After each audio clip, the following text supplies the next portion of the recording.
Parentamorphosis. You may have heard of it.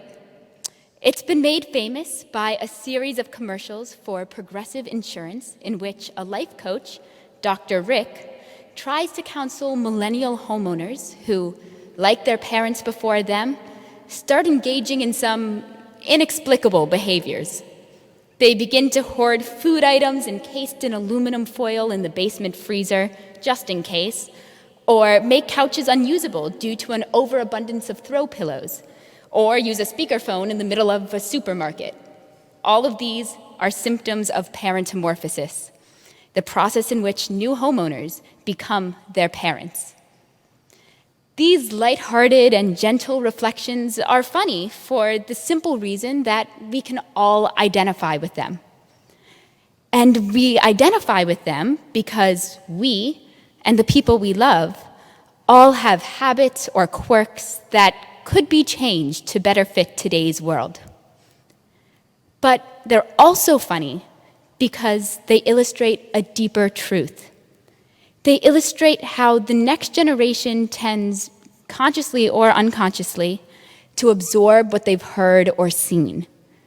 Every person is a product of the experiences they've had with those who have touched their lives. This week's Torah portion, the Et Hanan, demonstrates this duality of parentamorphosis. In our portion, Moses models the ultimate parental figure as he continues his highlight reel of the Torah and of his life. He tells the story of the Exodus out of Egypt, the giving of the Torah, and the Ten Commandments.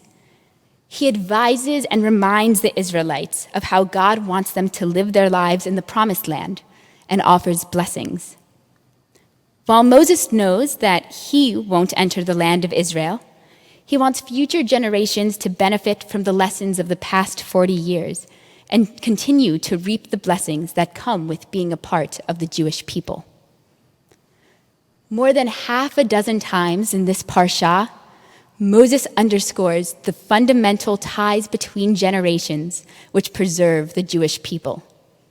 For example, he implores the people to make your experiences known to your children and your children's children. He reminds them to keep God's commandments that I command you this day, which will do good to you and your children, even after they beget children and grandchildren in the Promised Land. He assures the people that God has honored and will continue to honor the covenant made with their ancestors. He warns them that God will remember the sin of parents for their children and for the third and fourth generations, but will practice loving kindness to the 1,000th generation of those who love God and those who keep God's commandments. And as we recited today and in all of our Shabbat services, this portion includes the Ve'ahavta, which reminds us that we should teach God's words diligently unto your children. In short, throughout this entire portion, we see Moses trying to instill in the next generation essential teachings, behaviors, and precautions that might shape and protect them from whatever challenges lay across the Jordan. A Moses-morphosis, if you will. But the Torah portion also poignantly highlights why the ways of the older generations may sometimes benefit from an updated perspective. In the very beginning of this portion, Moses recounts how he begged God to allow him to enter the Promised Land. God refused. Why might that be? Well, let's rewind to our first days in the desert. God instructs Moses to strike a rock with his staff and water would come flowing forth for the Israelites. Fast forward 40 years, Miriam is gone, as is her well that had sustained the people through the desert. This time, God instructs Moses to speak to the rock, and water would flow forth. But Moses instead did what he did 40 years before, and he strikes the rock.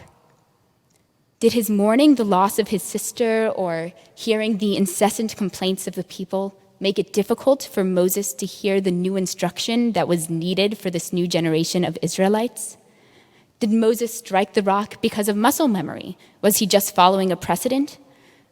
whatever the reason, Moses didn't appreciate the difference in instruction or circumstance. The Israelites were a different group of people than they were when they started out. Newly freed slaves understood beating and striking as a way to ensure obedience. The new generation of Israelites, however, didn't know slavery. Their lessons were taught through words. The leader of the Israelites needed to adapt to the generational shift and appreciate the positive change that comes with not personally knowing or witnessing the pain of slavery. Perhaps God saw at this moment that it was time to transition leadership to better suit the new aims of the Israelites. It's not a reflection of failure on the part of Moses, one of the greatest leaders and teachers of the Torah. It's simply a reflection that in order for a people to thrive ledor vador, from generation to generation, it needs a leader who innately understands the challenges and experiences of the current generation. Moses' final gift to all of us was his readying the next generation to assume the reins of leadership. He ensured that the next generation would be carriers of wisdom by focusing us on the lessons learned in the desert that were truly essential. In some sense, this very same duality, the need to hold sacred and the need to update, has become a foundational component of Reform Judaism. Reform Judaism seeks to update some outdated habits while protecting things that matter. Indeed, the Reform movement is a compelling example of how a people can honor their past, learn from it, and still evolve to reflect the growth that has occurred along the way. When the Reform movement began, reformers sought to reconcile Judaism with contemporary life and to remove or change the accumulated habits of prior centuries that contributed little meaning to modern lives. Sometimes that meant eliminating requirements, for example, wearing tzitzit. Sometimes that meant bringing things back that had been lost along the way. For example, from the time of King David, we know music was an essential part of Jewish religious events. Yet, for centuries after the destruction of the Second Temple, Jews had stopped using choirs or musical instruments in the liturgy. So, early reformers sought to bring music back into the liturgy with organs and violins and choirs and other musical innovations intended to enhance our prayers. Other changes included readings in both Hebrew and the native language of the congregation, and textual changes that made the prayers more reflective of modern views. Temple Emanu-El was at the forefront of these changes, being the first congregation to say Mechaye HaKol, or God who gives life to all, rather than Mechaye Metim, or God who revives the dead, in the Gevurot. Today, Reform Judaism continues to change with our world. We ordain women as rabbis and cantors. We don't require a Kohen to recite the priestly blessing. We actively and joyously welcome people of all different backgrounds, ethnicities, races, gender identities into our Kehillah Kadosha, our holy community. By preserving and evolving and thinking and understanding, generations of Reformed Jews have ensured that Judaism will be able to continue forward into new promised lands while remaining connected to our shared heritage. For in Reformed Judaism, every family, indeed every person, is given the ability to connect to our faith, to our religion, to our people, to our pictures of our past in our own way. For me, I'm relieved and happy that I've had the unbelievable blessing to soak in my parents' mannerisms, their hospitality, and their excitement and attention to detail in every holiday celebration.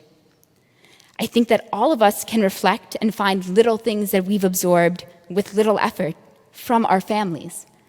Perhaps their sense of humor, their love of photos, their kindness, or their musical skills. And I'm sure we all have our own versions of the absolute best recipes for traditional brisket or challah or matzo ball soup, all of which have passed Ledor Vador. So, While Dr. Rick may have lessons to teach us, and while I'll still text with my thumbs while my parents use their index fingers, he may have missed one of the most important lessons. As Moses reminded us in his final teachings, we shouldn't fear parentomorphosis, for if we don't learn from our parents and grandparents, we're losing much of what's essential to our understanding of ourselves and what the next and the next and the next generations need to know. But as God reminded us in this parsha, each generation also needs to evolve and adapt what we learn from the past to reconcile those teachings with the sensibilities and realities of our world today. Lador vador nagid godlecha. From generation to generation, we will tell of God's greatness. Ken yehi ratzon. May it be God's will.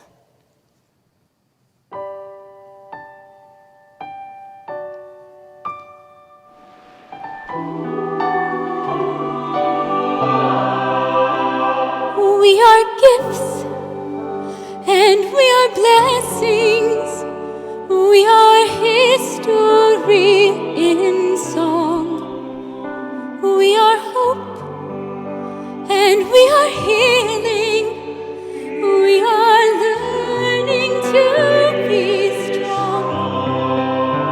We are words and we are stories. We are pictures of the past. We are carriers of wisdom, not the first and not the last. L'dor vador nagid godlecha. L'dor vador, we protect this chain from generation to generation. L'dor vador, these lips will praise your name.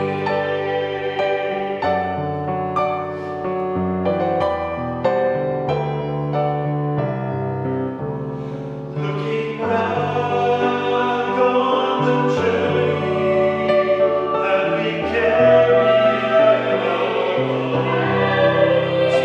from the shadow of the mountain to the waters that would fall. We are blessed and we are holy. We are children of your way. And the words that bring us meaning, we will have the strength to say. L'dor vador nagid godlecha. L'dor vador, we protect this chain from generation to generation.